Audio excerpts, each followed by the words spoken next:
కానీ ముఖ్యంగా చూసుకుంటే మరి గద్దర్ గారు కూడా తెలంగాణ సమాజానికి ఏం చేశారు? నరరూప రాక్షసుడిగా అందరూ చెప్పుకుంటూ పోయాడు తప్పితే అటువంటి వ్యక్తికి ఒక ఎల్టీటీ ఉన్నటువంటి వ్యక్తి, ఎల్టీటీలో ఉన్నటువంటి వ్యక్తికి ఎలా ఇస్తారు అవార్డులు అంటూ కూడా విష్ణువర్ధన్ రెడ్డి గారు కావచ్చు, బండి సంజయ్ గారు కావచ్చు ఇలా మాట్లాడుతూ ఉన్నారు. ఎంతో మంది నక్సల్స్ గా ఉండి జనజీవ సవంతిలో కలిసిపోయినటువంటి వాళ్ళు చాలా మంది ఉన్నారు. నాయకులు అయ్యారు, లీడర్లు అయ్యారు. వాళ్ళ పాత్ర వివిధ రకాల పాత్రను పోషిస్తున్నారు. మరి వాళ్ళ ఉద్యమం బాటలో చేశారు. తర్వాత జనజీవన సవంతిలోకి వచ్చిన తర్వాత తెలంగాణ ఉద్యమంలో ఆయన పాత్ర మీకు తెలియదా?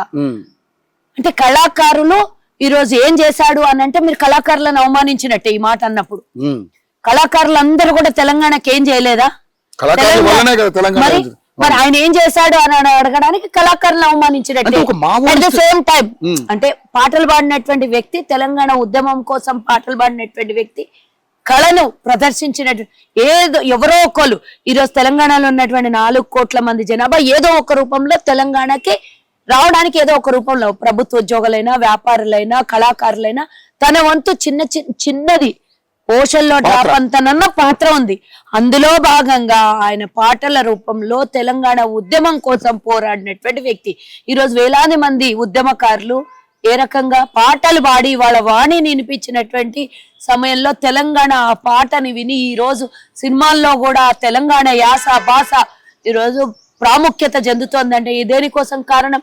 ఈ జానపద గేయాలు, తెలంగాణ ట్రెడిషన్ కల్చర్ తో వాళ్ళు పాటలు పాడి తెలంగాణ ఉద్యమం చేసి తెలంగాణ కల్చర్ ని పాట రూపంలో చూపించి మాకు తెలంగాణ కావాలని పాటలతో పోరాటం చేసినటువంటి వాళ్ళు ఏం చేసిండ్రు అంటే మందకృష్ణ మాదిగ ఏం చేసిండు? దీనికి నాకు ఆన్సర్ గా ఇద్దరిని కంపేర్ చేయండి మీరు.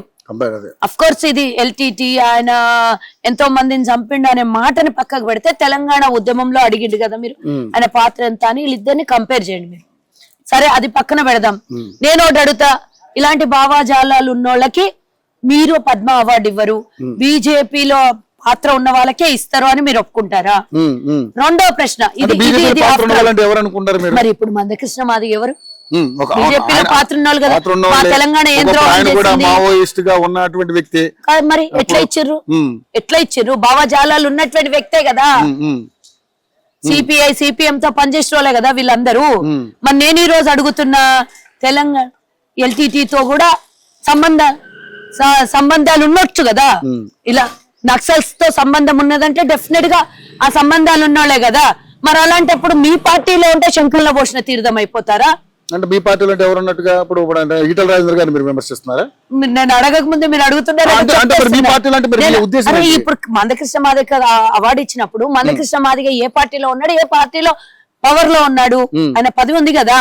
మరి ఈ రోజు నేను నిన్న కూడా మాట్లాడినప్పుడు అందరి ముంగలు ఇదే చెప్పిన, ఈటల రాజేందర్ లెఫ్ట్ భావాజాలాలు ఉన్నారు అంటే భావాజాలాలు ఉండడం వేరు అంటే నక్సలిజం చేయడం వేరు అని అంటే ఒప్పుకుంటున్నావు కదా భావాజాలాలు ఉన్నా సరే అని.